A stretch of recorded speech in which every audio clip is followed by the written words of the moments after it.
Developing news out of Springfield. One day after new findings revealed dangerous mold still remains inside the Roderick Ireland Courthouse, officials confirm a decision may be made to close the building in the next 24 hours. Western Mass News reporter Matt Satilli joins us live in downtown Springfield with more. Matt. Jordan, in light of the new findings, just into our newsroom this afternoon, Hampden County Sheriff Nick Cochi announcing that he will no longer send inmates here to the courthouse. I spoke with attorneys here as well as one state senator to get the very latest on the situation. From what I've heard, people are scared and they're not surprised about the results. Everyone knows it. Laura Mangini, an attorney at Aleckman DeTusa, spoke with Western Mass News one day after discussing new test results that revealed toxic levels of mold inside the Roderick Ireland Courthouse in downtown Springfield. Everyone thinks we need a new courthouse, but at the very least, we need to get the people out of the courthouse until it can be brought safe again. In a statement made to Western Mass News, Hampden County Sheriff Nick Cochi says, quote, "It is my understanding that serious conversations are being had at the state level, and a decision about closing the Roderick Ireland Courthouse in Springfield may be coming in the next 24 hours.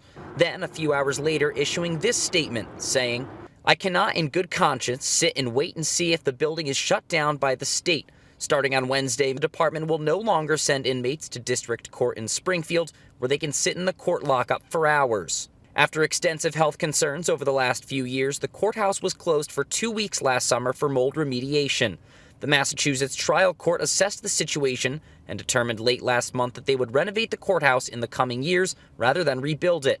State Senator and candidate for Lieutenant Governor Eric Lesser tells us action needs to happen now. I don't think there's any shortage of alternatives, but what we're lacking right now actually is a shortage of urgency and attention from the state to get these fixes done. He tells us he supports any decision to move forward with something in best interest for courthouse employees. You can't stop the courthouse and you can't stop the work that's happening there, but you can move to a temporary alternative, frankly, that's safe.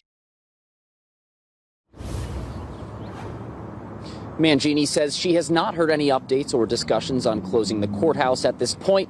However, she has received vocal support from state representatives Angelo Pupolo and Carlos Gonzalez. Coming up later at 6, we'll speak with the Hampden County Bar Association president on what he's calling for and how to protect yourself if you have to arrive here in court.